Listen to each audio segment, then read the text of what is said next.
Escute na comunhão. No bairro Jardim Antonieta, na cidade de Guapiaçu, e no meu regresso, onde Deus me der a graça de congregar, saudarei a irmandade e aonde Deus der a graça de ir com a paz de Deus. Agradeço a Deus, irmãos, que o Senhor dá a graça de atender numa sala de oração, é bem pequeno, 143 irmãos pelo bombeiro, mas o Senhor tem nos abençoado. Esse ano nós tomamos Santa Ceia em 170 irmãos, e louvado seja Deus, Deus tem operado, como tem operado em todas as casas de orações e nas nossas vidas também. E surgiu uma necessidade num determinado tempo, que uma nossa irmã, a irmã Cleonice, me ligou e disse assim: olha, irmão Mateus, a minha neta, ela teve um filho e nasceu, na verdade, muito prematuro. É uma menina e nasceu de 4 meses e meio. E ela nasceu com diversas comorbidades. Inclusive, quando os médicos foram tirar ela, minha neta é muito nova, tem 16 anos, houve algum ocorrido e quebraram as 2 pernas da criança. E a criança está com as pernas viradas para o lado do rosto. E foram fazer os primeiros exames e constataram que ela estava com hidrocefalia e faltava uma válvula do coração. Mas eu fui orar ao Senhor e Deus me fez saber de pedir a unção da Maitê. Eu falei: olha, vou falar com os demais irmãos, sendo a comunhão dos demais, nós iremos.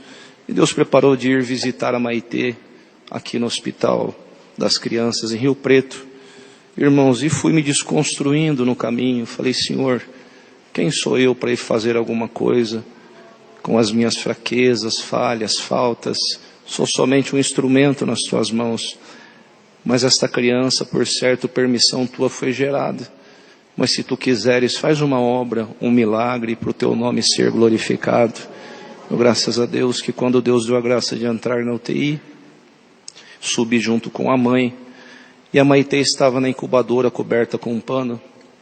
Eu havia levado o óleo da unção, e quando eu fui tirar aquele pano da incubadora, eu confesso para os irmãos que eu me assustei com a situação da criança.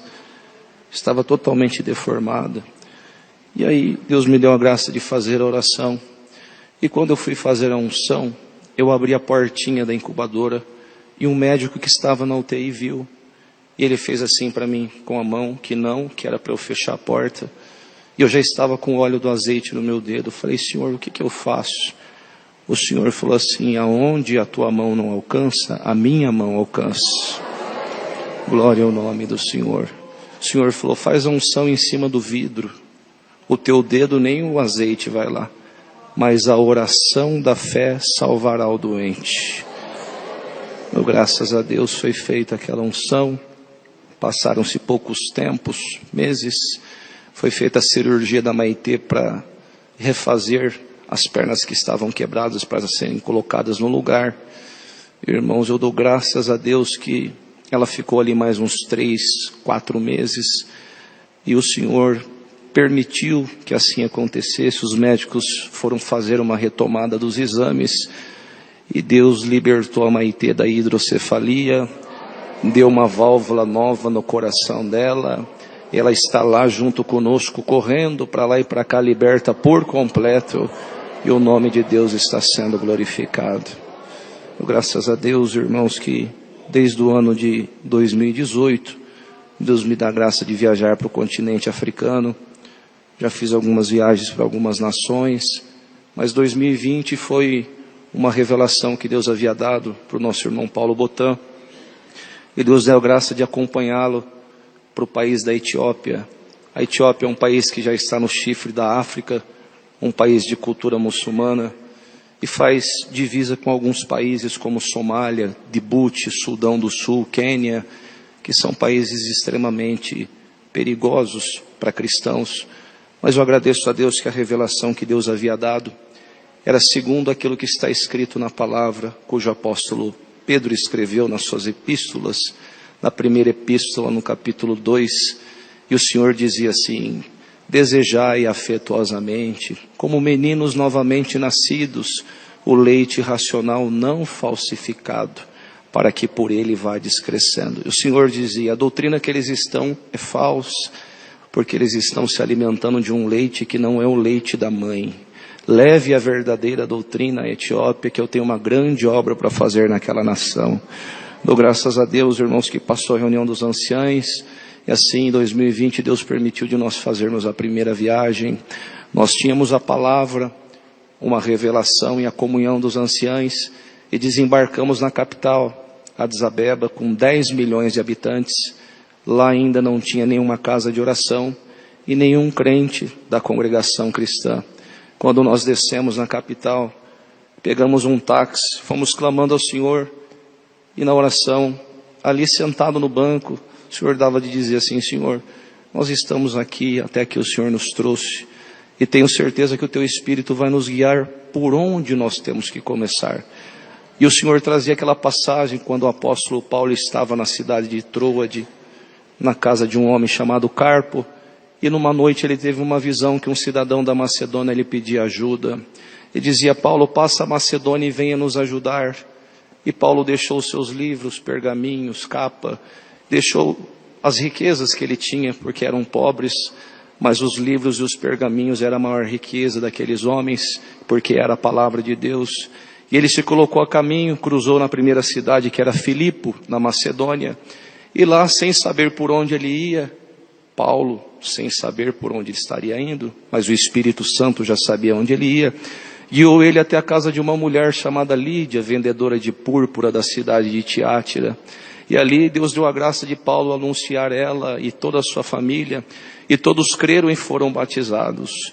E o Senhor dizia assim: o mesmo Espírito que estava com Paulo está com vocês aqui, e eu vou direcionar vocês aonde a obra vai começar. Irmão, dou graças a Deus que perguntamos para o motorista: olha, ficamos sabendo que aqui é cultura na Etiópia tomar café. Os cafés são cultivados aqui, exportados para outras nações da Ásia, enfim, o mundo todo. Pare em algum lugar para nós experimentarmos um café aqui da Etiópia. E paramos. Quando descemos nesse determinado local, irmãos, encontramos ali um rapaz de meia idade ali, 30 anos, mexendo no computador.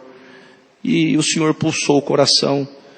E eu me apresentei para ele e disse: olha, boa tarde, meu nome é Mateus. Eu sirvo a Deus numa religião, numa denominação, sou cristão. E lá no Brasil, nós servimos a Deus na congregação cristã. Perguntei para ele: você é cristão também? Ele disse: sou cristão, sirvo a Deus. Falou qual era a denominação.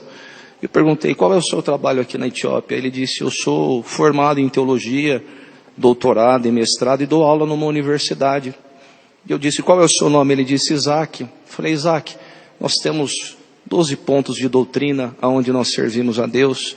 Eu gostaria de compartilhar com você quais são os pontos que o Espírito Santo tem nos revelado no Brasil, dentro das Escrituras. Ele falou: pode se sentar, pode falar. E ali Deus deu a graça de ir falando dos pontos de doutrina para ele. E quando chegou no final, eu perguntei: Isaac, você tem alguma dúvida? Ele falou: não, porque tudo que vocês leram está fundamentado dentro da palavra de Deus. Então, se está escrito, não há como ter dúvida. Glória ao nome do Senhor. Agradeço a Deus, irmãos, que aquela conversa se perdurou. E ele fez um convite para nós irmos até na casa dele. Disse: olha, o pastor presidente da nossa igreja é meu tio. Ele mora na cidade de Aracá, que dá quase 600 quilômetros daqui. Ele está nos visitando. Vá lá falar desta doutrina para ele também. Deus nos deu a graça, fomos muito bem recebidos. Aquele senhor já de uns 70 anos de idade nos ouviu e não abria a boca para fazer nenhuma pergunta. E só nós falávamos, e no término das nossas palavras, o Senhor dava de dizer para ele: o senhor tem alguma dúvida? Ele falou: não tenho dúvida, porque tudo que vocês estão falando estão na Bíblia. Porque lá, irmãos, tudo que nós conversarmos, eles já pegam a Bíblia na mão e vão acompanhando nas Escrituras. São como os bereanos no passado, quando Paulo passou pela Bereia, perto da Tessalônica, que eles acompanhavam dentro das Escrituras, e os etíopes são assim também. Eu agradeço a Deus que o Isaac fez um convite para nós irmos na igreja dele, aonde ele servia a Deus ali na Etiópia, e foi de comum acordo dos irmãos, e nós fomos. E o culto estava sendo feito na língua deles, na língua amárica, que ninguém consegue entender, porque são 3 línguas oficiais da nação, e alguns falam inglês. Mas eu dou graças a Deus que ali nós ficamos por 3 horas, era uma igreja toda de lata, coberta de lata, um calor muito grande, mas Deus nos deu a graça de ficar ali. E quando terminou o culto, Isaac disse assim: olha, eu nunca imaginava que alguém de uma outra nação um dia poderia vir participar de um culto na nossa igreja e vocês ficaram até no final.